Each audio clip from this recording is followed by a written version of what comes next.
আসসালামু আলাইকুম প্রিয় ভাই ও আপুরা, কেমন আছেন সবাই? আশা করি আল্লাহর রহমতে ভালোই আছেন। আজকে আমি রাত্রে রান্না করতেছি মুরগির চামড়া দিয়ে বেগুন ভুনা। মুরগির চামড়াগুলো ভালো করে বেছে কেটে ধুয়ে মাংস রান্না করার মতন সব মশলা একবারে দিয়ে মাখিয়ে অল্প একটু পানি দিয়ে বসিয়ে দিয়েছিলাম। এবার কষানো হয়ে গেছে, বেগুনটা দিয়ে দেব। বেগুনটা দিয়ে হালকা একটু পানি দিয়ে বেগুন সিদ্ধ হয়ে গেলে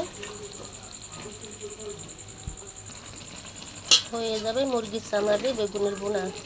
এতটুকু পানি দিয়ে দিলাম, এটা সিদ্ধ হয়ে গেলে মুরগির চামড়া দিয়ে বেগুনের ভুনা রান্না হয়ে যাবে। এই যে হয়ে গেল আমার মুরগির চামড়া দিয়ে বেগুনের ভুনা। বেগুন মুরগির চামড়া সব মিশে গেছে, কি সুন্দর হয়েছে দেখছেন। আলহামদুলিল্লাহ, সবাইকে শুভরাত্রি।